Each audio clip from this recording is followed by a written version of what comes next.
The power circle. We talk a little bit at the beginning and a little at the end. And it's been a long time since I've had 100 people on a call. So this is probably the free calls get the more people. I'll say that. But I do know that my core group, it's such a sacred time right now. A lot of people are in a lot of other places. So I'm just real curious to see who shows up tonight.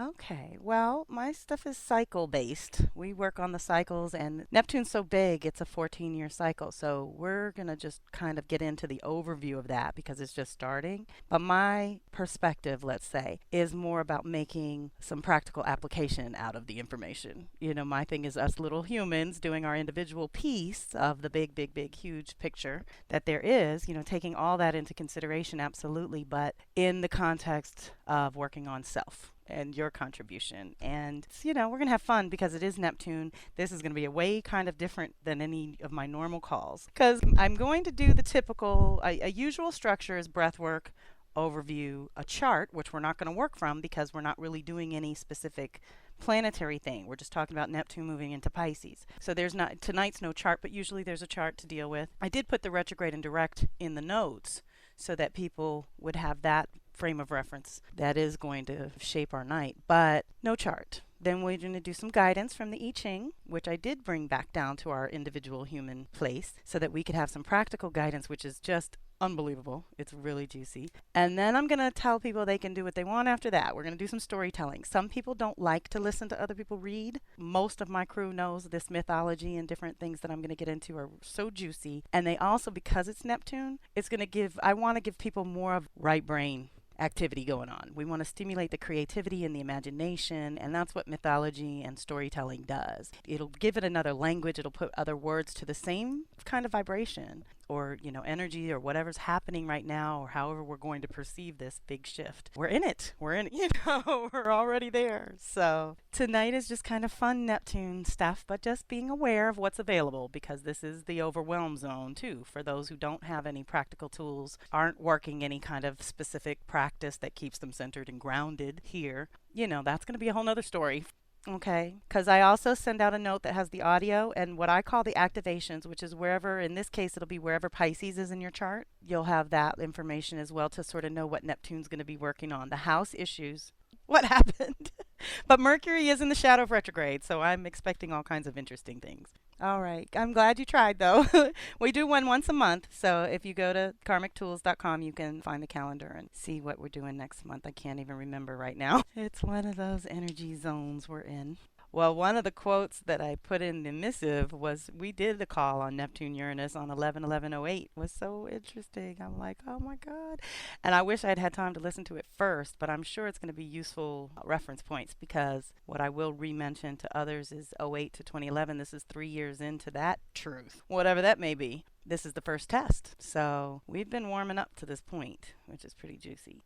Well, this is an unusual call. It's Neptune style all the way. We're just all in kind of mysterious realms tonight. None of the normal things that happened. I think some of it's Mercury and its shadow, and some of it's just Neptune having fun with us. But we're not doing anything real specific, another Neptunian theme.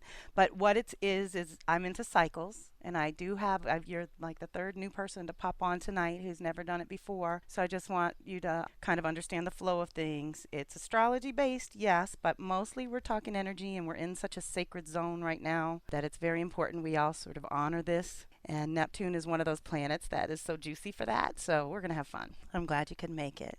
Beautiful. Well, welcome home. That's fun. Okay, everyone. So we're gathering.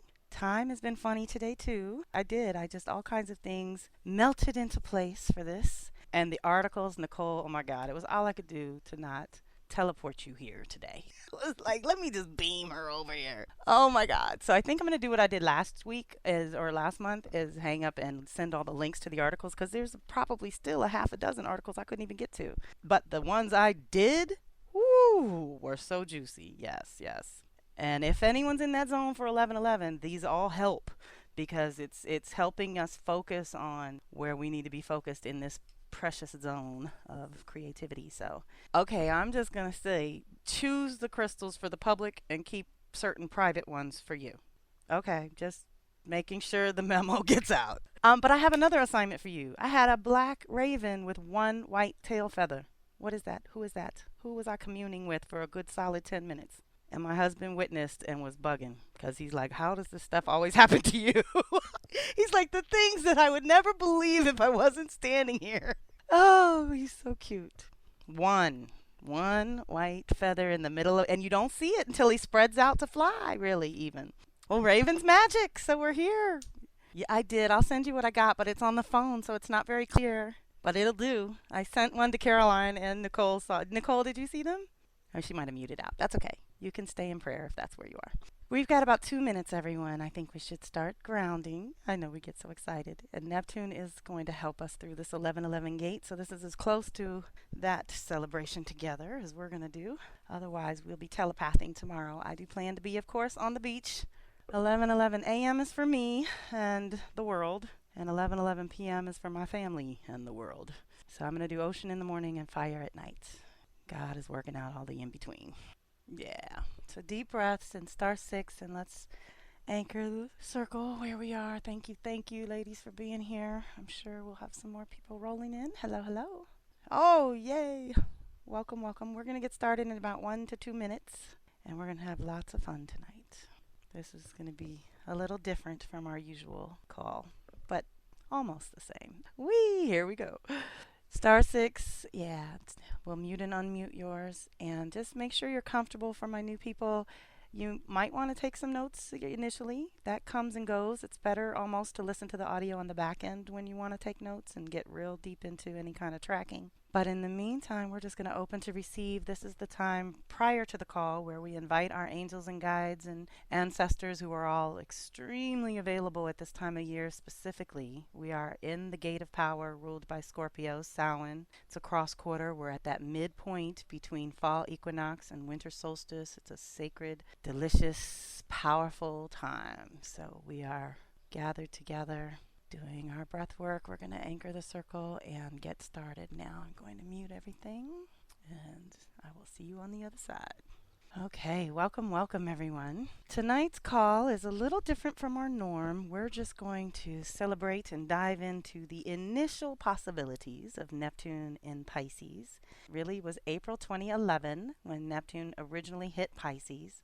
It is just gone forward yesterday at 28 degrees Aquarius. So this is the last time in 165 years that Neptune will be at the end of Aquarius. And so we have quite a lot to process. Pisces is the end of the zodiac. So we are sharing this closing of one cycle and initiating a completely new cycle that is larger than us, but we are integral pieces of this process. So we're just going to do our best to have fun and navigate these waters together. So deep breaths wherever you are. Decided we're going to do a little Pisces breath work. So we want to focus on pruning and clearing and releasing anything blocking your flow, essentially.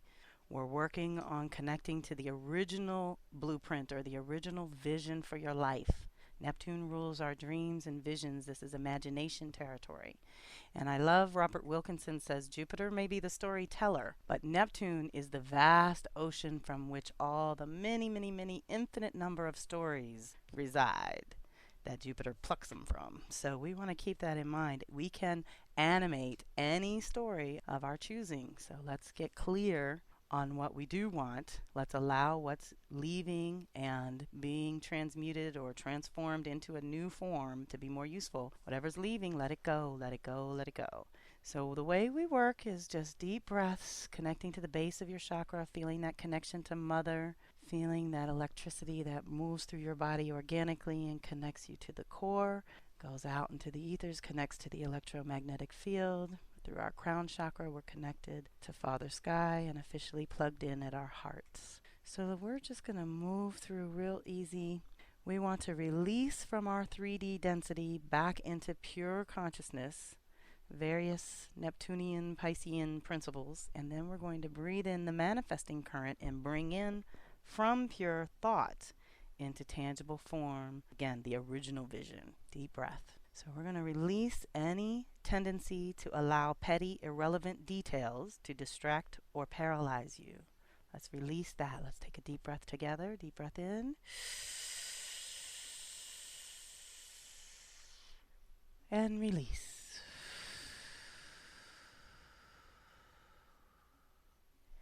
And we're going to clear out any tendency to get stuck in one place, cutting off the flow. We always want to go with the flow these days. Be flexible and fluid as best as possible. Let's take a deep breath together. Deep breath in.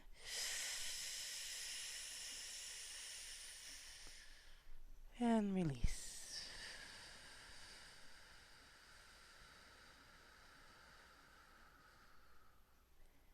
And we want to release any and all rigid attachment to the past or the future. More than ever before, it's time to be present in the now. Let's take a deep breath together.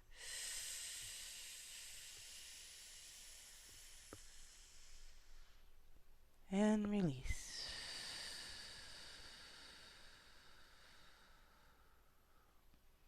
And for all that we let go of, we create a vacuum and we clear a space for new life to come in. And we're going to, each of you can just move through your chakras on your own, focusing, sending light, getting them spinning, getting them open, allowing the flow to move from the top to the bottom and the bottom to the top.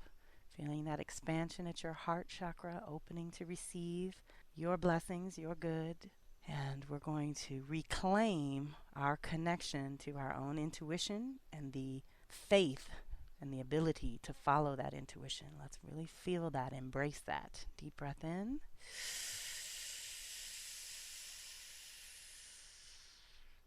And release.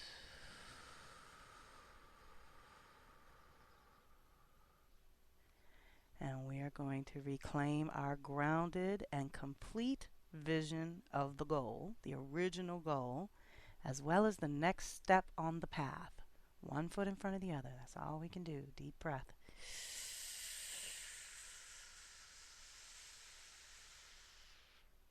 And release.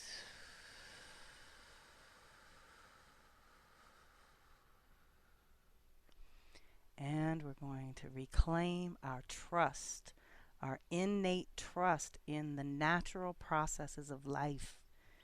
We're going to reclaim that trust and master and integrate our human and spirit forms. We are dual beings, and we have to nourish and support and maintain both aspects of our being in balance, again, to the best of our abilities. So let's take a deep breath in.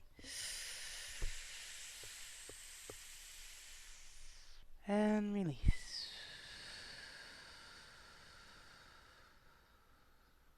And let's take one final breath to unite the circle. Welcome, welcome everyone who's joined in the last 5 or 10 minutes. Deep breath in, and we will anchor the circle. Deep breath.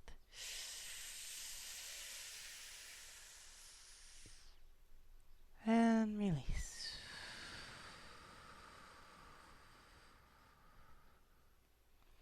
Okay, welcome, welcome everyone. Neptune in Pisces. This is 14 years, one segment, 1/12 of the entire 165-year Neptune cycle.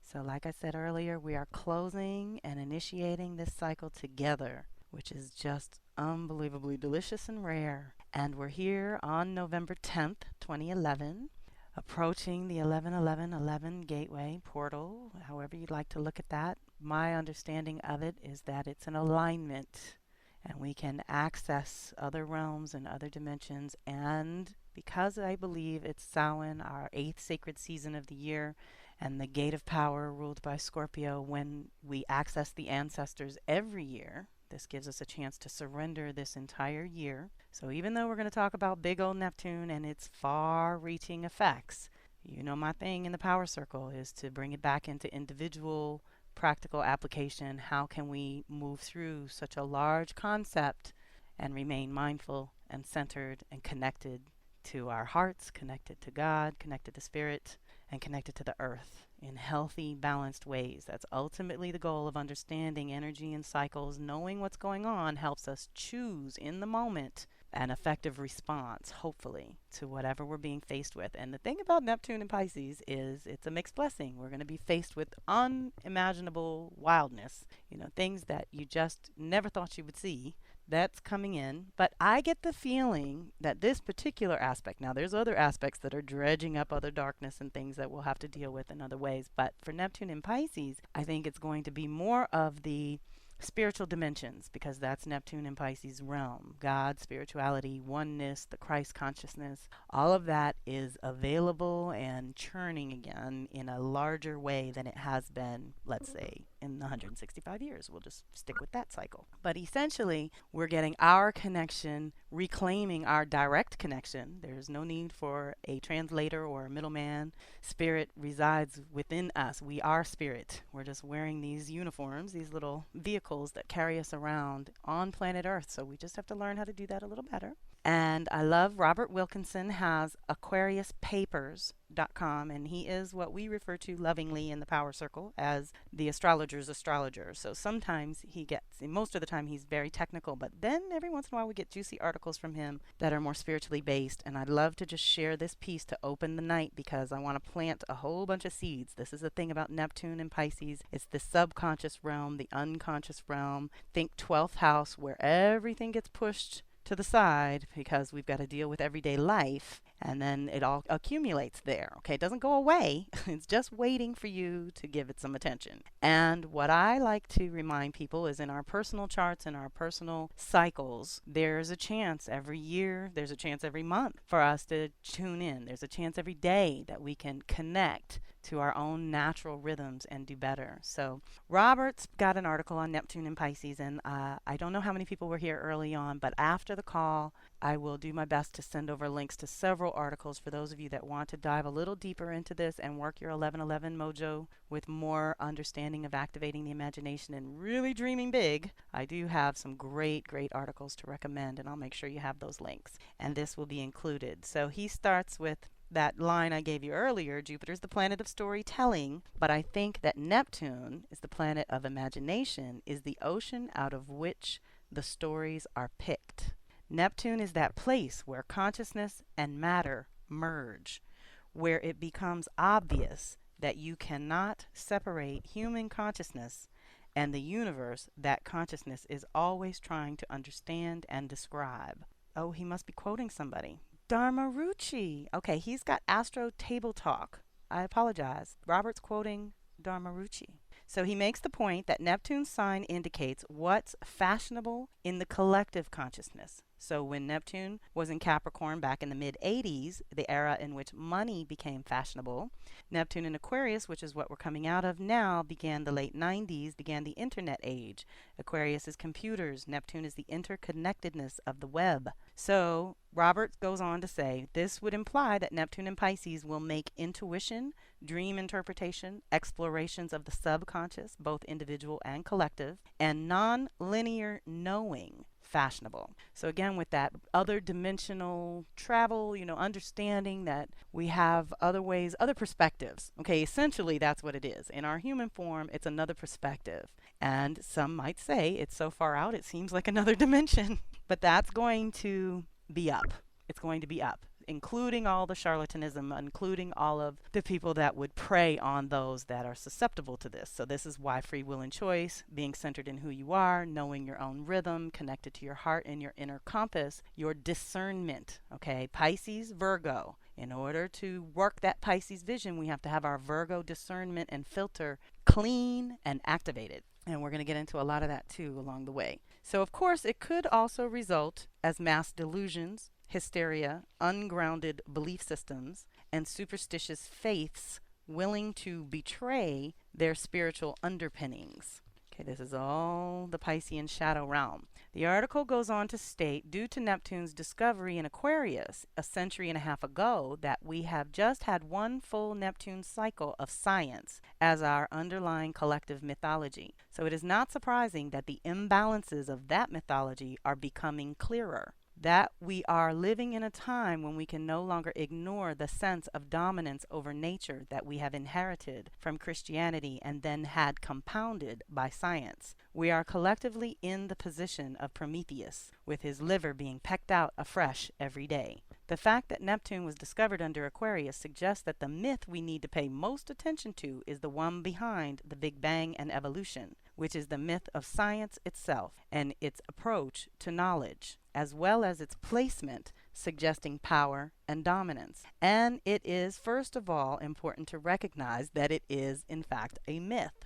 in the sense of an underlying story that we have collectively created. This is hard to do because it's so much presented to us as an undeniable reality. Okay, that would be science. But any myth worth its salt will have this quality of believability. Many of the collective myths, okay, these are the ones we all contribute to one way or another, consciously or unconsciously, we've told ourselves are now being exposed for the dreams and illusions they are. The myth of nuclear power being in any way safe or containable in its plutonic destructiveness. The myth that any warning system is adequate to dealing with massive tsunamis. The myth that we can build nuclear reactors on fault lines and that there is any science that can make it right when things go terribly, horribly wrong. Perhaps the myth of scientific supremacy is showing some cracks, question mark. And just as surely over the next 14 years, many obsolete religious myths will give way to a more compassionate way for humans to coexist with each other and other life forms on Earth. We do not need obsolete belief systems that insist they must convert you, exile you, or kill you if you don't agree with them. This sense of self-righteous separateness will be one of the collective assumptions that will die, along with other destructive ways of life on this beautiful earth. This is an era when faith shall be exposed, or various faiths will be exposed for their truth or hypocrisy, but also when sometimes it will be difficult to separate fact from fiction. This is why our intuition, Pisces rules our intuitive capacity. Everyone has it. And everyone has it somewhere in their chart. So you want to look for that so that you know the place that you are strongest, that you could strengthen, that you can turn to in the time of need of clarifying whatever's in front of you. Is this truth? Is this truth for me? Let's be specific. Is this anything that requires my attention or interaction? And it's just, again, with the filter. We're filtering everything, absolutely everything. We're rechecking our boundaries constantly, and we're rechecking the filter constantly for the next 15 years at least. Should be just an ongoing practice, I suspect. So the many faiths are being exposed for whether they're real or not.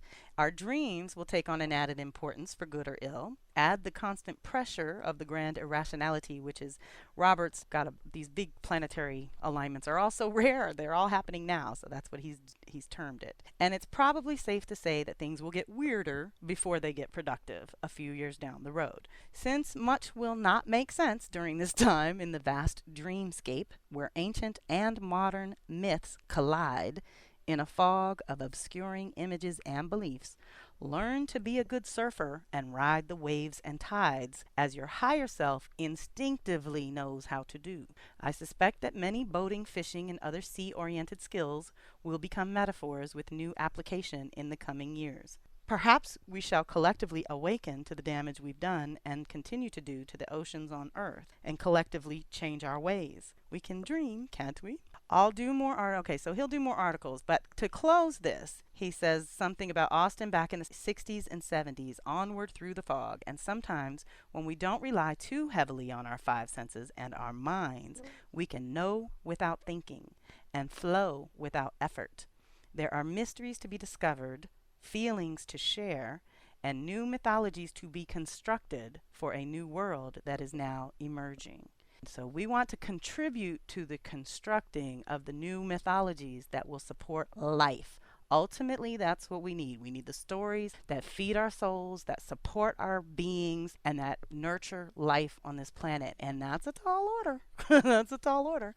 So we're going to have to really dream big and get beyond some illusions and delusions to what can actually be done. But let's get into some of the Neptune Pisces realm here. We have lots of buzzwords that everybody's heard, but I'm just going to put them out there for any things that are popping up on your radar now to confirm. And it's definitely time to tune in to what you believe. Whatever you believe becomes true for you. Then you work on it and you take action based on it, and things start to take form and take shape. So right now we're redreaming everything. We're closing a giant chapter in our personal and collective lives, and it is time to surrender certain things. Again, the 12th house Pisces completion, the end, this is the ultimate surrender. The fact that we're getting together now, and like I said, the 8th sacred season of the year, this is the closing of the solar year that we initiate at winter solstice. This is the end of the year where we surrender. We've done all the work we can do, and now we want to call on the angels and guides and ancestors and invisible assistance that is infinitely available for us and a lot more reliable these days because things are not real stable at the moment.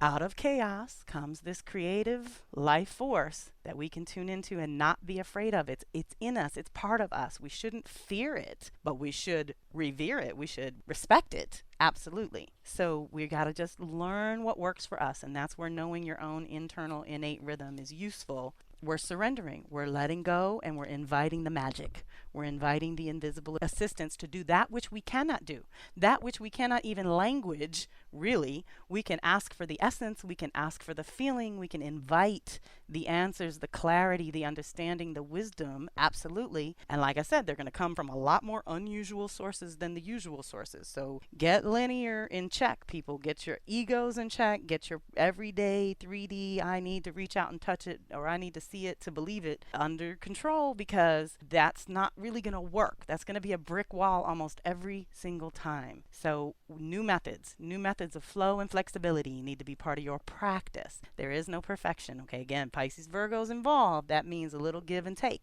That means dream big and then come back and do the everyday Virgo little things that bring that vision into tangible reality. Balance. We want to do both. Taking a time out for your spirit, Pisces, every day for your human, your Virgo side. Okay, all of that is connected. And again, it's a practice that we've been provoked and pushed and prodded and on one side, and then supported, uplifted, and encouraged on another side to develop our own spiritual practice or some kind of practice that helps you keep center in the middle of chaos. One of my visualizations, many of the Power Circle already know that I live in Florida, and here we have these wild storms, and I live on the Tampa on the Gulf side, which apparently is second to only Kenya in lightning strikes. So we do get these phenomenal lightning storms all the time I've been playing with for years now. But one of my revelations was this dark, heavy, unbelievably violent storm on one side of the street. You cross the yellow line on the side I was on with sunny blue skies, literally a perfectly horizontal line straight down the middle that separated it. And it gave me this aha visual that you can know the storm is there, you can see the storm, you can see how awful it is and how dark it is, and not be part of it. You don't have to be in it to know it's there. So we know that a lot of big global shifts are taking place that are way, way, way out of our control. So we're going to bring it back down to micro size. And when I get to the additional activations, we're going to talk about how we can work it personally. But for now, work on your surrender. What do you want dissolved by Neptune and Pisces over the next 14 years? I encouraged in the missive what got dissolved over the last 14 years. Think Aquarius in terms of humanity, community, service, that kind of thing. Absolutely. But on a personal level, Leo, Aquarius are part of the same energy, and it is who you are and how who you are, Leo, serves the Aquarius community. So Neptune's been dissolving our ideas and concepts and definitions, what we believe to be true about the Aquarius realm, technology and advancements and being on the cutting edge, doing the new and pushing the limits in ways that the Aquarius energy is good for and here for, all delicious. But, you know, a lot of times that's uncomfortable too. So you want to look at where Aquarius is in your personal chart, whatever houses that's traversing, that's where the dissolution happened for you personally. And now if you can, you know, make any connections, then you can sort of pre-plan to the best of your ability, at least set the intention of how you'd like to roll through Neptune and Pisces over the next 14. And so that's a lot, but let's surrender the last 14 before as we initiate this next one. And just keep in mind that's the point of it all. Dissolution, dissolving anything that's become crusty and hard. And so the caveat, let's say, with this energy is that if you don't release, if you don't choose, the universe will choose for you. If you don't decide to surrender a certain piece, sacrifice in Pluto's case, liberate in Uranus's case, and dissolve and just allow to be gone in Neptune's case. Okay, see, this is the allowing piece. This is where all my control freaks, me at the top of the list, go crazy, because we want to have that connection. I see where a lot of humans, not everyone, because some people are really good at navigating mystery. Those are the people you want to learn from and just observe as to how they sort of navigate 3D, because they're so good at accepting that some things are unknowable. we're not even supposed to know certain things. And then all of us, and certainly on this call, have lived long enough to know that eventually it all makes sense. Eventually, 5 or 10 years later, you can look back and go, oh, that's why I had to go through all that and why I had to do this, that, or the other, or not do it. And where the choices that created the forks in the road happened, okay? So here's where we are in the big picture for this year. Closing out 2011 and initiating 2012 is bringing in a completely new path for everyone. For everyone, one way or another, we're all on a new path. So learning how to walk and talk all over again is part of that, and not dragging the past with you. Heavy baggage has got to stay behind. Don't even look back. There's certain things I really do get down sometimes where I realize I haven't even touched this box in 4 years. I don't even open it to see what's in it. I just let it go. It goes straight to Goodwill. Let them work it out. I'm getting to that place where lightening the load is so easy. And of course it used to be hard. And of course it was a practice of purging year after year, little by little, letting go a little more, a little more, a little more. But honey, let me tell you, these big activations have fast-tracked a lot of things, a lot of things. So you want to use that. Don't be upset about it. If you can fast-track some releases, use the energy that's available. And this is tremendously useful for that. Tremendously useful. We're definitely expanding our consciousness in another way. But again, we're also taking back our autonomy and our inner authority to choose the story we're going to animate or the belief system that's going to support our lives, that again feeds our soul and allows us to be effective humans here. So, to the degree that you refuse to be flexible, or not adjust or not surrender, people who hold on are going down with the ship. That's how that works. You just really don't want to go that way because, again, planets are not malicious. The gods are not even malicious. Nobody woke up today and said, how can we mess with you? That's not what's happening. But these are cycles, I feel. This is the Kelly, life according to Kelly, is that they're cycles and they're big ones and small ones, and they always come back around. Now, they don't reactivate like the big one we're dealing with, and Neptune and Pisces is triggering a lot of things with the North Node in Sagittarius. Okay, they're all part of the same family. Gemini, Sag, and Virgo, Pisces are what we call the mutable babies, and they are the flexible, fluid ones, but they're also the mental realm, the dream realm, the ideas and concepts, and how we start acting and moving on these ideas. So I think this whole 14-year process is going to have a lot of things cooking where people are arguing and fighting over completely intangible things. They're just ideas. So catch yourself when somebody has sucked you into some kind of endless argument. That's what the visual I get for those types of arguments I'm referring to. So don't get sucked in. That's a distraction, and that gets you off your path. And I just caught like a little glimpse of a child movie, a Percy something. I was walking through, and my child's watching it. He's 14, and somehow the kids had gotten transported to Vegas, laughably so, where they had these lotus flowers. And if you eat the lotus flower, you forget everything and you just want to have fun and you forget your mission completely. And sure enough, that not only that, but then time gets tricky. So I think time is going to lose its stronghold over this 14-year period as well. And they thought they were in there for like 2 hours. They were in there for 5 days. So think about this, guys. This is where I'm realizing people, and usually it's family and close friends and people who we have heart connections to that we don't like to see struggle and hurt through these kind of transitions. But if they don't have a belief system or they haven't worked on their own personal stuff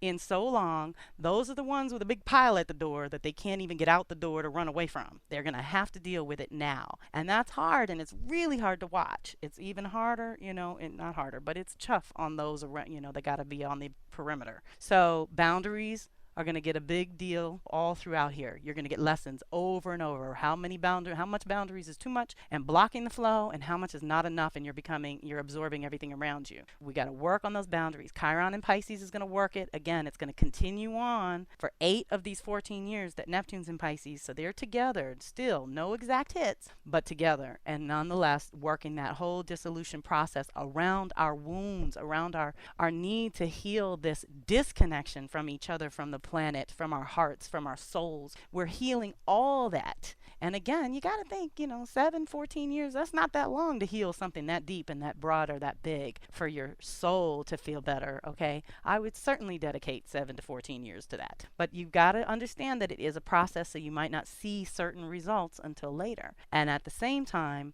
We want to continue. Of course, we still all have to function and go to work and feed ourselves and keep a roof over our heads. So we want to keep up with our weekly, monthly things, basically. And even with the 11-11-11 thing, I keep reminding people it's like 2000. There's nothing really physically that's going to happen, not even on 2012, December 21st. It's just a shift. It's ever so subtle. And now it's gaining momentum, let's say.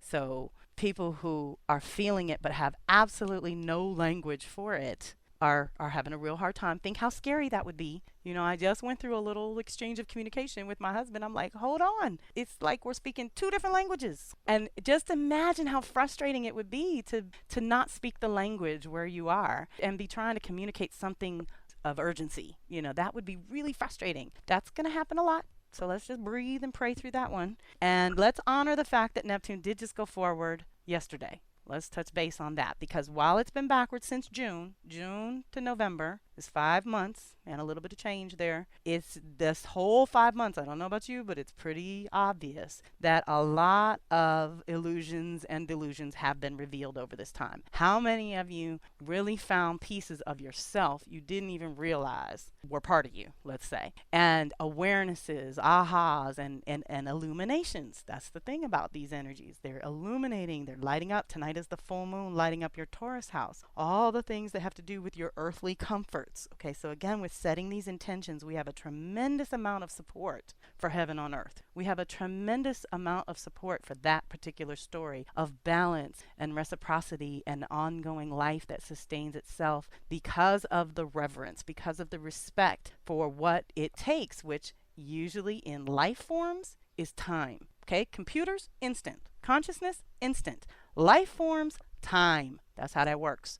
So honoring that piece of it, and then still allowing this 14 years is going to get us all more comfortable with magic, because we have witnessed miracles. We have seen things happen that completely defy 3D ground rules, let's say.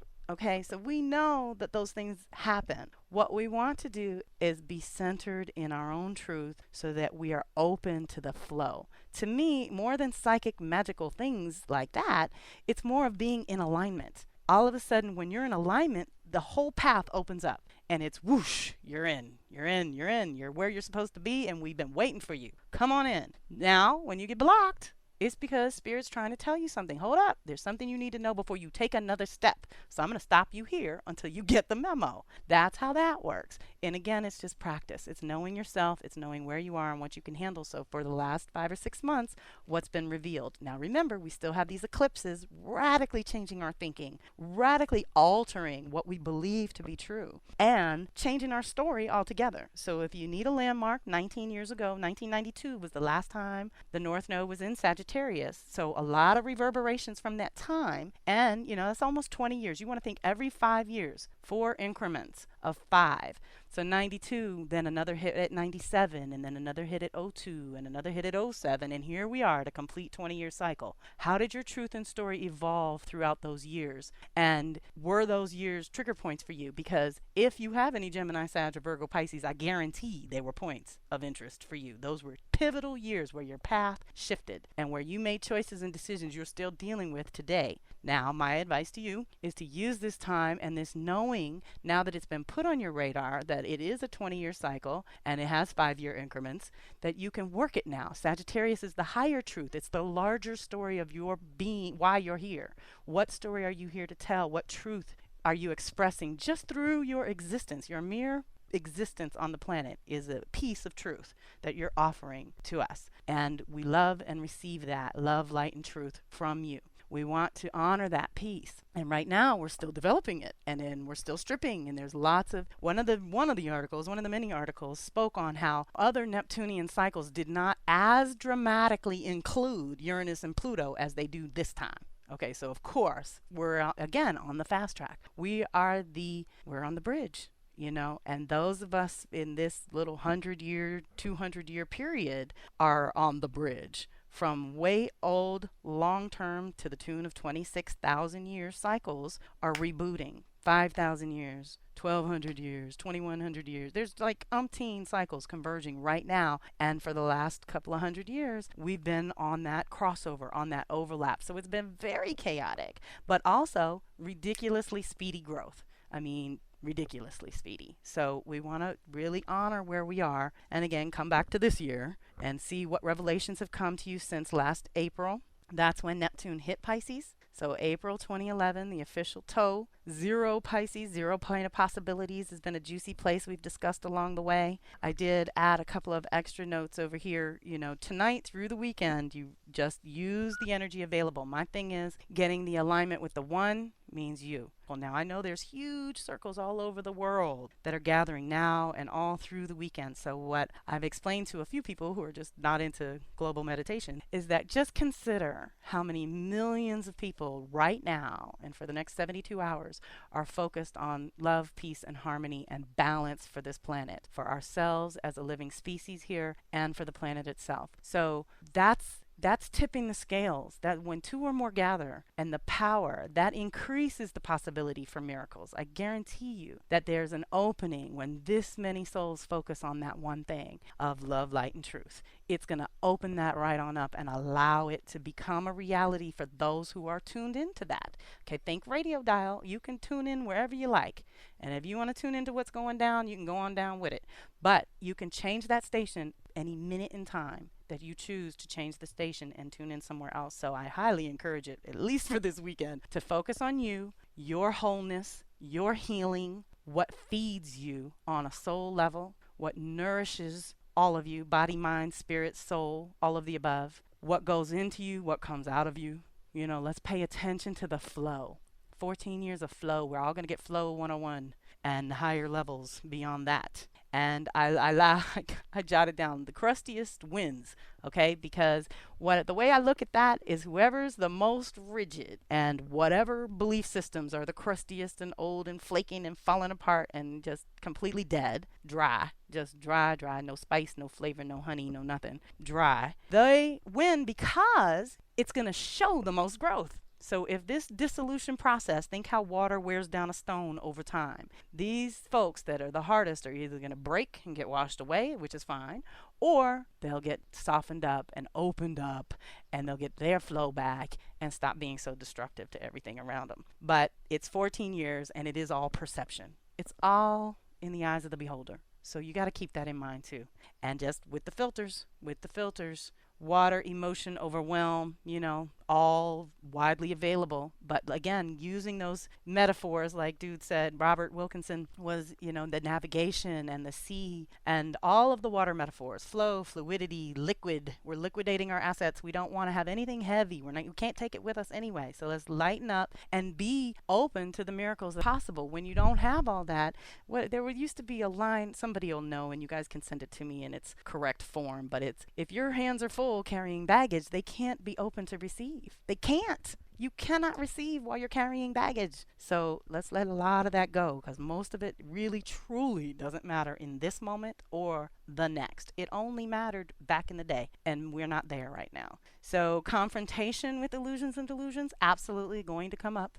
It's going to come up. You're going to find out. And this is the thing. It's not to make anyone wrong or a liar or anything like that. There's not parts of you that are wrong or deceitful necessarily. Now, of course, that's going to be available too. But what we're speaking on here is just that confrontation with that which you used to believe was true is just no longer true anymore. Okay, we can call it an illusion and a delusion and beat ourselves up for ever believing it was real. But the truth is, again, it's fluid. It's moving. Let's not be so attached. Let's not take it so seriously. It was what it was for a time. It worked probably for 30 seconds and it served some kind of purpose. And in the end, hopefully, here you are learning from whatever it was. Whatever defense mechanisms kick into us humans that says we've got to time out. We got to time out. We can't even deal with this reality. So we have to create a whole other fantasy reality over here to give us a break. And actually, I think I have an article to quote on that. I found a great one by Leah Whitehorse, and she wrote an article called Neptune in Pisces, the Sea.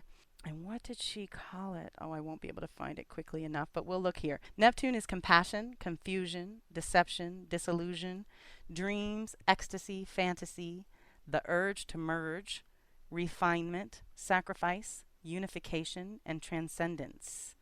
He shows what we long for, what we're weary of, what enchants us, and what we escape to when the world is just too overwhelming. His position in our chart represents where we need to merge with the whole. So, wherever Neptune is for you, again, it's 14 years in a sign, so those are kind of generational. There's going to be a whole group of you. A lot of us here are the 60s babies are Neptune in Scorpio. So, wherever that is your urge to merge. It's your call to spirit. It's wherever your spirituality is based and that kind of thing. And so we can work with that, and we can shapeshift along the way into something more useful. And then it's interesting because, again, Pisces and 12th house and all of that being the end product of the accumulated efforts, Aries through Aquarius. Okay, in astrology, that's how that works. So I found some place that talked about Neptunian being the end product as well, and it was, I believe, discovered.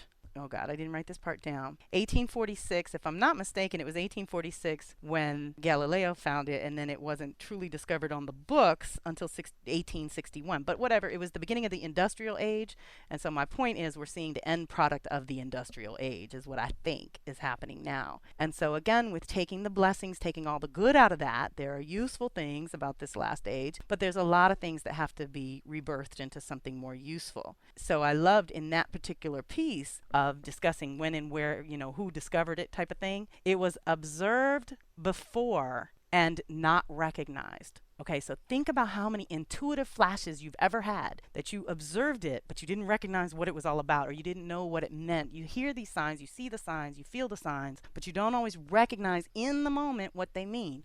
Okay, that's going to be an ongoing kind of theme. So let's get used to that. Let's play with that. Let's look for the signs, but let's look for confirmations. Let's activate our filter. Okay, let's not get caught up in flights of fancy and all off track and distracted, but really use the signs that repeat themselves. That's always the universe trying to talk to you. Certainly any body issues, things that manifest. Oh, by the way, Maggie Kerr is an amazing astrologer. She has universalastrology.com.au for Australia. You got to remember that part or you'll end up with another astrologer who's fine, but that's not who we're talking about. She has a great Neptune in Pisces article and a really fabulous outlook on how to navigate, and she's really good layman's terms and a fabulous list at the end. I'm only going to read the 3 bullets that I made stars next to, but hers was really juicy. She says, what it will feel like to actually live in this new reality is yet to be seen and experienced. Once again, we've only had glimpses. But in her version, it is a calm and accepting place, and there's little drama. One accepts the day and works with whatever people and situations it throws at you. It is very deeply aware in a feeling place, yet it is also a very objective place. So think Pisces and Virgo. Virgo's the practical piece of that. It's kind of like being at the top of Jupiter's mountain after a hard climb, surveying the panorama of options in a state of calm expectation. Without controlling quote-unquote things, you can allow quote-unquote things to come to you, knowing that what will come is perfect for your lesson in the moment. And so it is. So again, it's whatever you tune into, it's whatever you're willing to entertain and, dance with for a little while. But don't think you know. You got to get certainty out of here. Because every minute that you think you're certain about this person, place, thing, circumstance, thought, idea, concept, any of it, you're in for a ride. Okay? Just let go of certainty, get more into your trust and intuition thing. Again, intuition's like a muscle. You got to use it. So you do have to practice. You have to be willing to be vulnerable. You have to be willing to be wrong. You have to take a chance. Absolutely. But it's taking a chance on you. And think about how strengthening that and fortifying that is when you take that risk of trusting your own intuition and you turn out right. That's a building block. That's a brick. Put it in your foundation and work it from there and keep building and practicing following your hunches.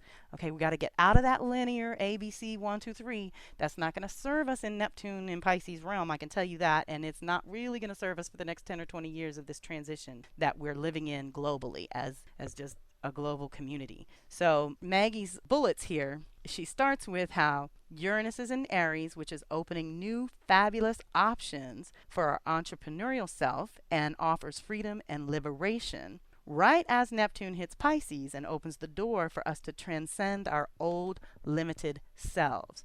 Okay, so we've already talked about when Jupiter and Uranus got together in Aries and activated a completely new day for a minimum of this 7-year period. So in my opinion, you really can liberate yourself from the old thinking, the old ways, the old practices that just don't work anymore, and the old self on so many levels, and liberate that, lighten the load in so many ways, and then reclaim the pieces of you that are eternal. Your soul strength is there. It just needs to be called up again. Life tends to make our souls and spirits go somewhere else because it's too uncomfortable to be here when it's chaotic like that.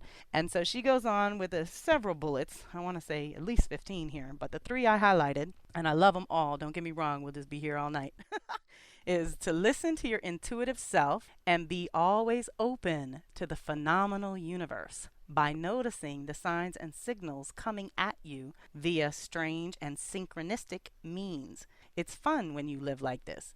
It's incredibly interesting and creative. Okay, you know who this rubs wrong? The control freaks.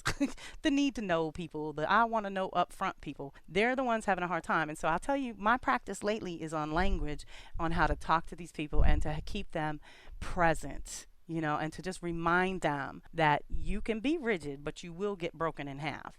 And I'm going to choose not to go that way. And if that means that we can't work together, play together, hang together, whatever we're trying to do by coming together, then that's just so be it. But we have to keep things fluid and flexible in order to be effective right now. And then another one was beware of the spiritual glamour, your own or other people's. This is the illusions and delusions where we get all hyped up about a new belief or a new philosophy or a new idea, and then we're caught up in the wave. We are all on the same level playing field. So question ideas and information before aligning yourself with groups and organizations. This is the discernment piece. Okay, everyone's one, everyone's connected now. But that means your discernment is even more important. Your filter is even more important. Now the infinite possibilities we imagined we had, we have. And now you got to be able to filter out the blah blah. You got to get rid of all the nonsense to get to the good stuff. And I got to tell you, the good stuff is hiding way beyond the nonsense. So if you're in the nonsense, you're missing it altogether. And the last one I loved was step into the stream of consciousness, where right action is rewarded with growth and prosperity.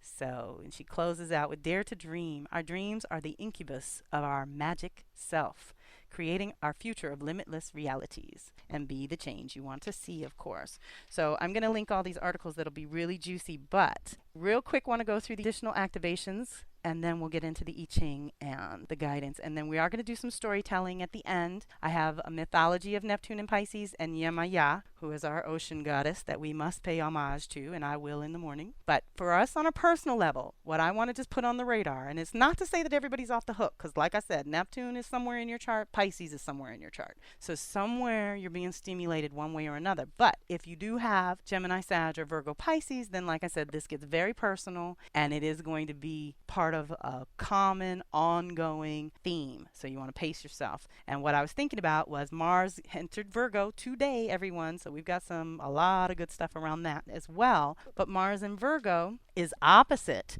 Neptune and Pisces in that regard. So you want to think 8 or 9 months. Mars is giving us the energy to do the Virgo work, to focusing on the details, to getting ourselves healthy and whole first and foremost, and then whatever other work we're doing, we want to integrate into our everyday lives in a higher capacity. So there's going to be some back and forth with Mars there, but Mars across from Neptune, again, is what actions you take on your dreams, on your visions, on your larger ideas or larger truth of your life.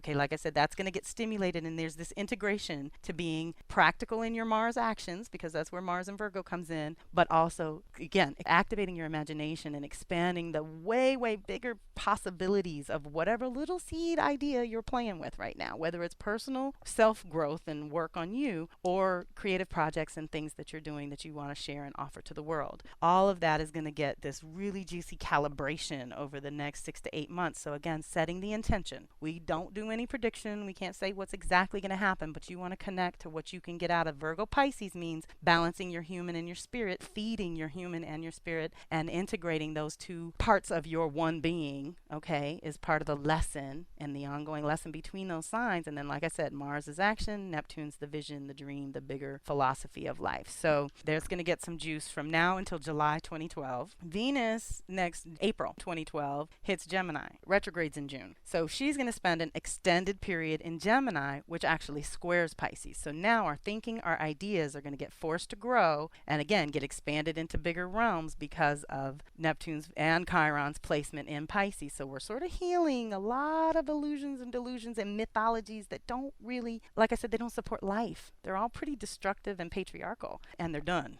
So that's even better. Next year, now remember, we're still in Jupiter and Taurus right now, but June 2012, it hits Gemini, and again, is going to square this. So Jupiter is going to be one aspect of the philosophy and truth that you're trying to get going, and Neptune and Chiron and Pisces are still going to be giving you healing pieces to do and healing work and assignments to get through and to sort of weed out, again, the illusions and delusions and the places where your perspective or your perceptions are skewed. They're off in some way. So those squares are challenges to grow. They're out of comfort zone into new territory. They're not necessarily bad, but for a lot of people, they got to go the trauma route. That's how that works. For some people, we're going to choose to go another way and go with this flow of realigning truth and retelling the story, reimagining the story. I mean, some people can't even imagine their life as a different story. So I want you to really dig into that. That's what Neptune and Pisces is the best for. It's taking a time out every day, every week, or every month, or whenever you can. And it's more about the quality of the silence and the time you take off than the quantity. But if you can do that with Neptune and Pisces, you can really connect to that piece of you that understands how to navigate right now. Right now,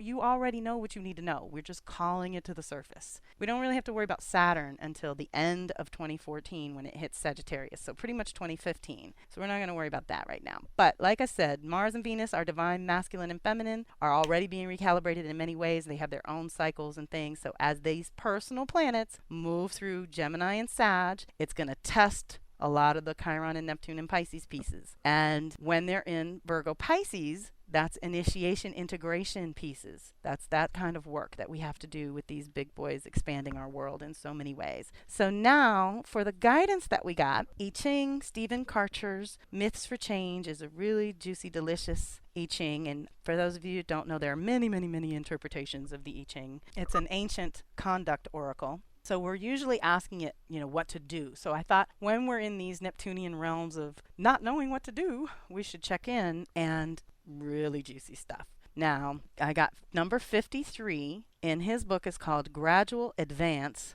Marrying Woman, changing to number 18, Corruption and Pestilence / Renovating. Now that sounds a lot more dire than it ends up being, but we're going to go in order here. So let's everyone take a deep breath wherever you are, open to receive. This will be fairly quick. And then, like I said, we're going to do a little mythology storytelling, and we're going to call on Yamaya and honor her for a minute, just because we are going to engage the ocean going forward and send blessings to our mother on many, many, many levels. But number 53, Gradual Advance, Marrying Woman's Guidance from Stephen, who we thank for this incredible body of work. The Gradual Advance, Marrying Woman keywords say smooth, adaptable progress, infiltrate, penetrate like water, ceremonies leading to a formal marriage, and a seed figure. Okay, juicy. Ceremonies leading to a formal marriage. We've done a lot of honoring of the divine masculine being invited back to the party at a higher state. Okay, we're not doing patriarch, but we need our masculine, and we need it to be whole and healthy and balanced. Gradual advance describes your situation in terms of gradually achieving a goal with the image of the elder daughter's wedding procession.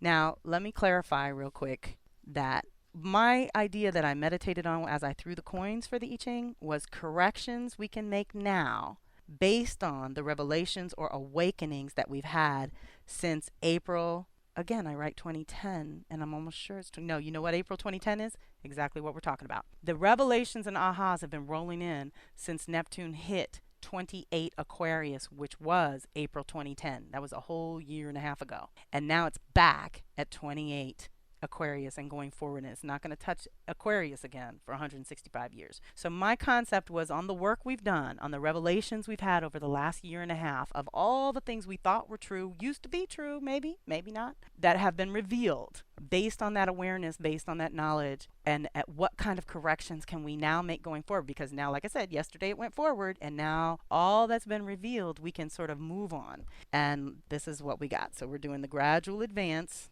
Describes your situation in terms of gradually achieving a goal with the image of the wedding procession. The way to deal with it is to advance slowly and steadily through subtle penetration. Move through the woman and the yin. Through infiltrating, you find the place where you belong. Proceed step by step and don't try to dominate the situation. This generates meaning and good fortune. By releasing transformative energy, you will ultimately achieve mastery and find a new field of activity. Put your ideas to the trial, which means we're going to act on them. This brings profit and insight. Now, I love Stephen Karcher because he does the scholar speaks and the shaman speaks, and then we do the changing lines, which we had several. So the scholar speaks, and it says, this hexagram figure shows an inner limit that stabilizes outer growth. Okay, let's marinate that. Above the mountain, there is a tree. Gather energy for a decisive new move. You can't just stay in one place. Infiltrating means advancing. Be like a woman given in marriage who gives priority to the man's initiative. Depend on your moral and intellectual strength and your power to realize the way to improve your everyday situation. This will certainly advance you. By moving through yin and the woman, okay, so divine feminine, contain, nurture, protect. That's how we work actively with the divine feminine principle. The divine masculine principle, just as valuable, just as needed and useful to create anything, we need both. We do the active principle with the yang. But in this context, they're saying we need to be more open and receptive, and natural is my thing, about natural. So this will certainly, by moving through yin and the woman, you will achieve mastery in a new field of activity. You acquire the place you desire. Pushing on brings real achievement. Correct yourself in order to advance. Okay, it's always you, so all corrections must be made internally first. This lets you correct the way power and responsibility are assigned. Okay, so if you correct yourself in order to advance, means get yourself together before you move out there. This lets you correct the way power and responsibility will be assigned to you. Okay, you will acquire a solid place in the center. Stabilize your desire and be adaptable. Gently penetrate to the core of the situation. Thus, the new energy that is stirring will not be exhausted. Okay, another thing that comes up a lot on our radar is leaking energy. Okay, not only do we get these mental distractions and emotional, upheavals and overwhelm and things that take us out periodically, but keep in mind for those leaks, any place that you start letting go of your energy and you're not aware of it, you don't realize it. Let's claim awareness and alertness. Then the shaman speaks, and it says, spirit words bind us and accomplish fate, working in those who lay out the offerings. These are the operators, the sacrificer, and the lady of fates. Wind and wood above enter subtly, penetrating, pervading, and coupling, while mountain below limits and articulates what is complete to suggest what is beginning. Okay, so it articulates what is complete. This is back akin to what we've discussed in the past, is work on and feed what's working. Stop throwing good money after bad, good energy after bad, good time after bad on things, projects that have lost their life force energy. And, I don't say give up on people, but boundaries, healthy boundaries, paying attention, being aware, being present. It's going to help tremendously in every moment. So the shaman continues, because if we can work on what is being articulated to be complete, that lets us know where we can begin from there. So this is wood over earth. On the inner field, that supports outer penetration and coupling. The ideal realizing person reflects this by firmly residing in his innate power to actualize the way. transforming what is mean-spirited and grasping. Okay, we're going to transform that as we go. Work through joyous words to bring the spirit to expression. Renovate the ancestral images. Huge right now, huge. Some of that baggage is ancestral. It's not even from this lifetime, and we're still carrying it, okay? Let it go. Let's correct the vision. Let's revise the vision. Let's reclaim the original vision, okay, certainly for our ancestral lines, and move from there. So then the changing lines are usually the advice of the I Ching. And I just want to double check. We had number 2 and then 4, 5, and 6. So the second one says, gradual advance, the marrying woman. Wild geese settle on the stone. Eating and drinking, feasting, feasting. Wise words, the way is open. This is not simply gratification. This is the sacred meal. On the path to union, you find a secure place and a warm connection. Okay, welcome to the power circle, everyone. We will find these as we move through. Enjoy yourself now. The way is open. The journey will soon resume. Okay, so when you take those timeouts, enjoy them, bask, be there, be present in your Neptunian dreamland world. You know, whatever you're going off to the ocean to visualize, or any of your artwork. I have a ton of artists in the circle. All of you are tremendously supported for your genius coming through in the next 14 years. So I'm totally encouraging the artists to translate their feelings. I know the feelings are overwhelming sometimes and they're hard to translate, but you have the medium, you have the tools, and everyday people don't always have access or don't believe they have access. We all know, of course, it's infinite, but you have that, and sometimes that art that comes through you in all its myriad forms allows us to articulate things that we don't have the words for. So again, we're really understanding essence at another level these days. So the journey will resume after this feasting and fun. This is the paradise time of the River Mountain Festival. The direction says, subtly penetrate to the heart of things. Turn conflict into creative tension. The situation is already changing. The fourth place says, gradual advance, the marrying woman. Wild geese settle on trees. Okay, before they were on stone, now they're on trees. Someone acquires a branch to rest on. The rafters of the house. This is not a mistake. This is yielding and using subtle penetration. This is a resting place after a great transition and a great portent of future happiness. Have no fear, this is not a mistake.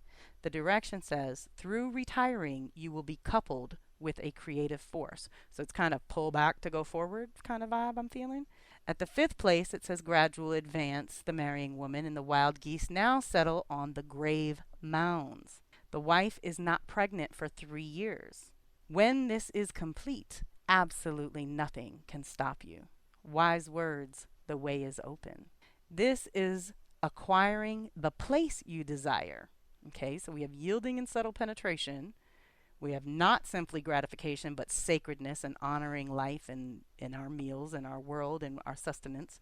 And now we're acquiring the place you desire, which is, again, takes me back to that Jupiter and Taurus, heaven on earth, the garden theory that we're really tending to right now. So this is the penultimate step on the path to union. Your creative energy makes contact with the ancestors and the guardian spirits. Another confirmation that we're at the gate, and they have to be invited, everyone. For those of you not, deeply conditioned to this kind of communing, it is so delicious. They're awake, they're aware, they're here, they're holding us in the light as we move through our changes and things, and they will assist if you invite. They will not come unless they're invited. This takes time, when your creative energy makes contact with the ancestors. That's some processing to do after that. This takes time, but when it is finished, nothing will stop you. So think about that 3 years. Let's keep that in mind, okay? 14 years, 3 years isn't too much to ask to anchor that, okay? And that could essentially really anchor the bigger vision that we're talking about today. So once that's finished, have no fears. The way is open. The direction says, stabilize your desires. Release bound energy. The situation is already changing. And then the top line, gradual advance, the marrying woman. And now the wild geese glide over the high plateau and the ancient forest. Their feathers can be used in the great spirit dances. Wise words, the way is open. This does not allow disorder. Okay, first law of the universe is order. Work that Virgo piece. When you're feeling chaotic Pisces overwhelm, pull back into order. Put your hands in the earth. Do something. Clean your house. Do something physical, earthly, and grounded and practical. And while you're doing those practical things, work in the prayer. You're not just sweeping out the dirt and dust. You're sweeping out the past, the dead energy, the stagnant energy. You're releasing more than just what's physically visible to the naked eye. So this position, while we're flying high over the plateau in the ancient forest, does not allow disorder. The journey ends in the world of spirit. Your love becomes a symbol that can activate fundamental energies in the world we live in. Okay, let's repeat that one. Your love becomes a symbol that can activate fundamental energies in the world we live in. Because you understand what symbols can do, the way will always be open to you. The direction says, reimagine your situation. Gather energy for a decisive new move. Okay, so I'm going to venture to say Mars through Virgo, 8 months minimum to ground that 3 years, 3 years to ground the 14. If we're going to set real intentions to truly work with Neptune and Pisces, that's where I'm headed. Okay, and it's changing to 18, corruption and pestilence / renovating. These keywords are perversion, corruption, decay, plague, pestilence, death of a parent, negative effects of parents on children, parental images, inner family, sexual infatuation, renew, renovate, new beginning. The response: corruption and pestilence, the source of success, advantageous to step into the great stream, harvesting. Before seed burst, 3 days. After seed burst, 3 days. Okay, we do this with the full moon and new moon work that we do together. 3 days before, the day of, and 3 days after. It's a good little window to work mojo. Corruption / renovating describes your situation in terms of poison, putrefaction, black magic, and the evil deeds done by parents that are manifested in their children. The way to deal with it is to help things rot away so that a new beginning can be found. You are facing something that has turned to poison. Search out the source so new growth can begin. This is pleasing to the spirits. Through it, they will give you success, effective power, and the capacity to bring the situation to maturity. This is the right time to enter the stream of life with a goal or to embark on a significant enterprise that brings profit and insight. Prepare the moment when the new time arrives and carefully watch over its first growth. It will take 3 days, a whole period of activity, before the seed of the new energy bursts open, and a similar period afterwards to stabilize it. Deep breath. Okay, so for all that we're trying to create, all that we're trying to ground, all that we're trying to be, do, have, what have you, whatever your goals are, you still have to honor the evolutionary time factor. Not the linear time factor, but the evolutionary time it takes to bring things from thought into manifestation. It's a process. Everything is a process. So deep breaths. And now, Myth Astrology by Raven Caldera, who we've used before, exploring planets and pantheons. He's wonderful. And he's assigned a god to every planet in every sign, so it's pretty delicious. And we have Tiamat. Okay, somebody help me with the pronunciations later. Tiamat is Neptune in Pisces. In the beginning, there was chaos. That's how most of the founding creation myths of Western culture start out. They describe roiling, turbulent chaos that sprayed random life about without any integral order. You'll notice that creation doesn't superimpose itself on the state of empty nothingness. There's always something there. It's just undesirable because it's chaotic. Usually, it's described as endless heaving waters, as if humanity somehow carried pre-human history in its race memories. Did our ancestors somehow remember how we stumbled into the ocean as small tree-climbing monkeys and emerged an era later as upright tool users? Or perhaps they might have remembered even further back to the primal waters from which crawled the first primitive life. Somehow they understood, as do we, on a deep level, that water was the original source of life. Tiamat is the Babylonian goddess who personifies the primordial chaotic ocean. Deep breaths, okay? When we move through the mythology, We can go into all kinds of interesting places. So everybody just open up to the piece that resonates for you, because you're going to find little nuggets in here that you can work with. So she is the goddess that personifies the chaotic ocean. Little is known of her physical attributes, but she is referred to as dragon and she-serpent. She births several gods and a pair of giant serpents, and begins the dynasty of the Babylonian pantheon. Tiamat is said to represent two kinds of primordial waters. One is the water that covers the world, and the other is the celestial water that fills where the air should be. In this cosmological story, everything is swirling, chaotic water. The upper and lower waters suggest that Tiamat brings forth rampant creativity in both earthly and spiritual matters. Okay, both are on the table right now. Her waters are, in many ways, a personified womb from which everything springs forth. Okay, here's another concept to play with, everyone. Neptune in Pisces, anything in Pisces, back to the womb. So when we're in the womb, what are we doing? We're developing something. We're developing an idea, a craft, a skill. We're developing something out of all that we've learned so far. Okay, and we want to really access that piece of it. And at the same time, think about the womb. It's a place where you're simultaneously cramped and uncomfortable and also completely provided for. You're just being, you're just floating in the waters. So let's tune into some of these concepts so that we can know how to navigate a little better. When the planet Neptune goes into its own sign, Pisces, it is expressed in its truest to its nature. I do not use the term most clearly, because there is nothing clear about either Neptune or Pisces. They're working on expressing truest to its nature. Okay, so all of us are about to be confronted with the truth of our own nature, if we haven't already, and how that works for or against us along the way. Nothing's clear about Neptune or Pisces. The three water signs, Cancer, Scorpio, and Pisces, are all concerned most with emotion.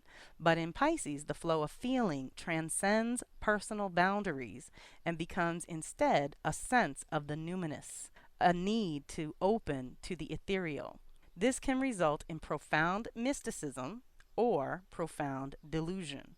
And Neptune does not seem to care which. Okay, neutral. Planets are neutral. In the end, what does it matter? All things are one, is what Neptune would say. This is a hard answer for more clear-cut types to tolerate. We tend to imagine that since Pisces is generally a passive sign, a Piscean figure would be less than effective as a warrior. One look at the level of bloodshed in the last 2,000 years, the Piscean age, will show this to be a falsehood. Unlike Aries, when Pisces decides to fight, she does not intend to be a hero. She expects to win or to become a martyr, and one outcome may be as satisfactory as the other. Martyrs, of course, have little to lose and thus are more dangerous than heroes, who tend to prefer survival. Neptune is always more interested in the nebulous hereafter than in practical survival. Okay, there's going to be a lot of that to go around. It's why her martyrs so often win. It's hard to stand against that kind of spiritual fatalism. During the last pass of Neptune through its own sign, movements such as the Transcendentalists and the Spiritualists sprang up. Table-tipping mediums were all the rage, and Lourdes had its famous vision of the Virgin. Under all the charlatanry of a human populace desperate to believe in something, okay, the mundane world was no longer enough.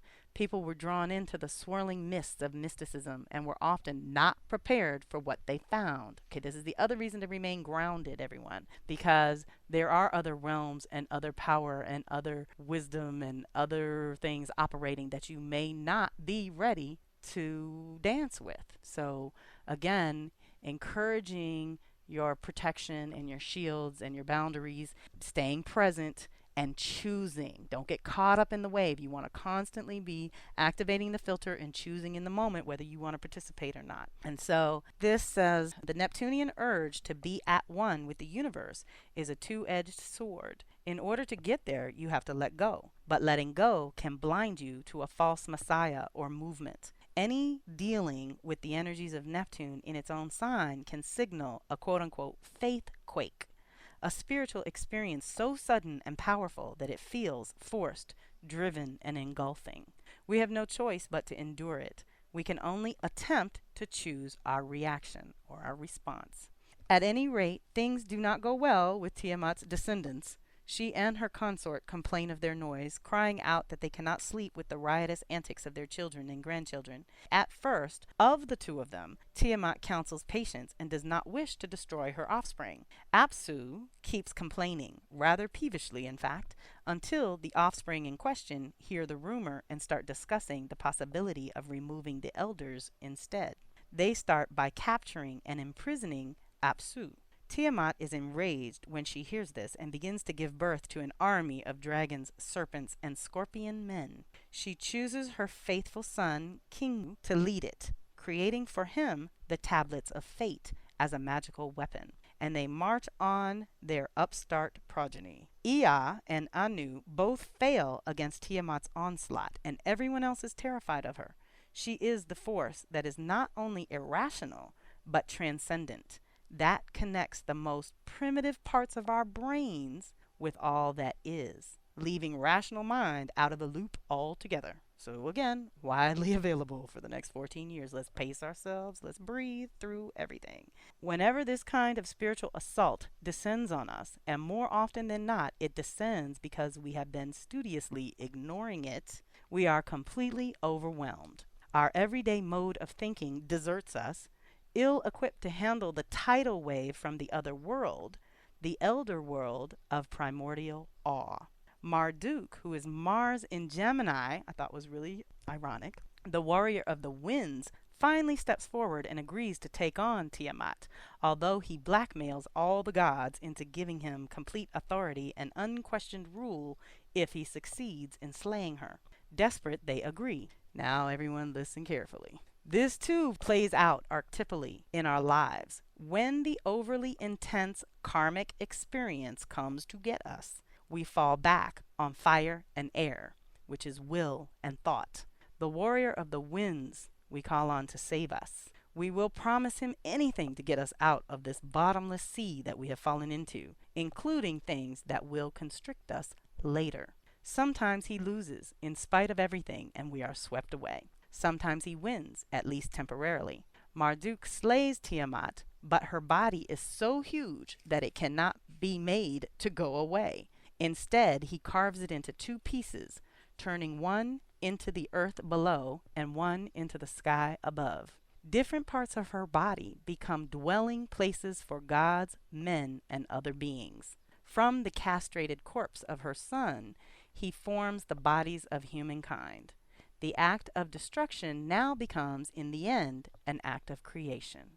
The myth of Tiamat is usually read as a sorrowful slaying of the mother dragon by the nasty warrior. Neptune, in its inscrutable transcendence, sees this differently. To Neptune and to Pisces belong all sacrificed beings, hero and heroine, parent and child, willing and unwilling.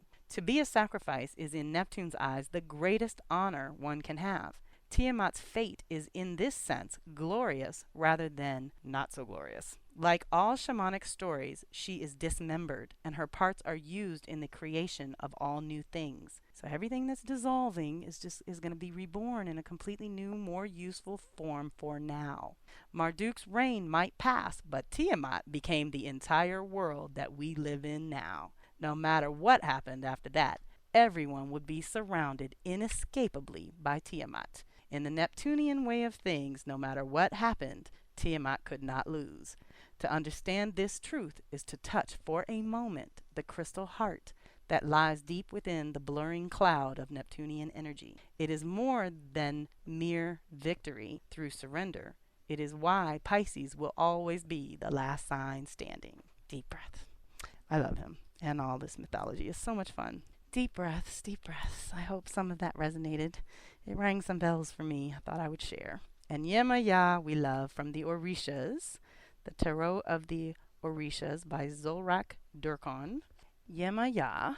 This is more mythology. Again, little ideas to tune into, little concepts to keep in mind while the oceanic realms become more part of our everyday awareness, you know. Yemaya, a woman appears from among the waves who is beautiful, who possesses spiritual and also material riches, since the sea is one of the wealthiest and largest kingdoms covering more than 70% of the world's surface.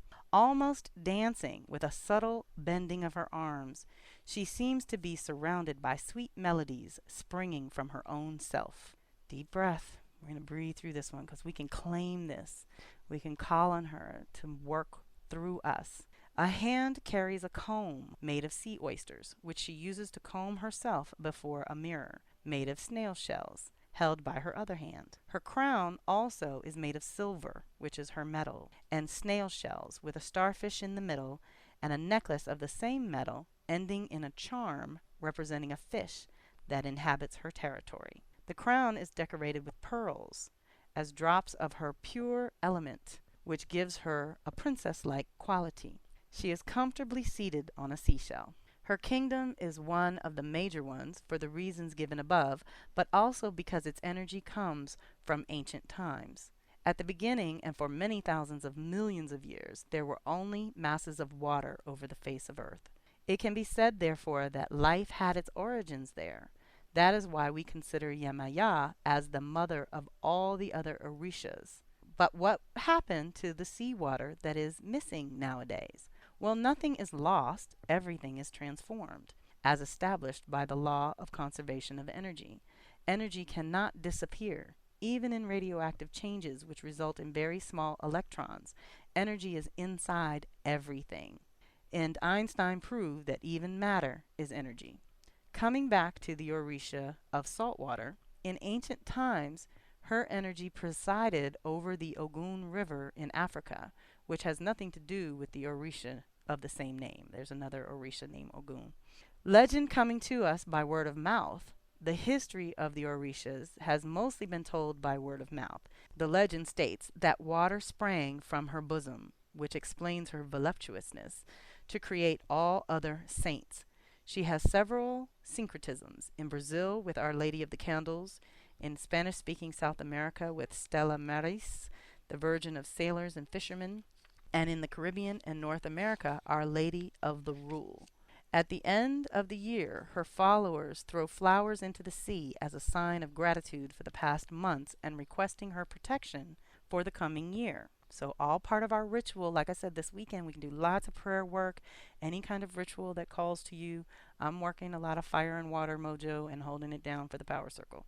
The greatest festivities, however, are held on February 2nd, when small, usually light blue boats can be seen sailing into the sea, decorated with flowers, candles, perfume, and gifts for the Queen of the Sea. Generous in her decisions and thoughts, her sons have elegant, undulating, powerful, and acoustically silent movements, the same as the sea. So we all want to learn how to do that. Working our invisibility cloaks is really useful. Her colors are in the blue range, from the lightest to the darkest, also comprising silvery blue. One of her tools is a fan, which is made of silver, a silvery metal, or any metal carrying her colors and symbols. She is one of the most beloved and respected Orishas, together with Obatala, and since she is the mother of all, and therefore related to maternity, it would perhaps be better to enlarge a little on this point. Pregnancy for the former African people meant a strong limitation of their sexual activity because they believed that the baby would otherwise suffer while in the womb and at the time of birth, and that the mother would have very little milk to feed him. Everything quote-unquote impure was avoided at childbirth, and the environment was made energy safe by prayer and natural herbs used for purification or medicinal purposes. So we want to make everything energy safe around us. Not only the mother and the child, but also the women acting as midwives were thus protected and sheltered. The mother's behavior, theft, unfaithfulness, nervousness, stress, bad habits, etc., could also represent an obstacle to giving birth. The newborn baby's hair, umbilical cord, fingernails, and the placenta that sheltered him were items the parents had to look after and keep devotedly.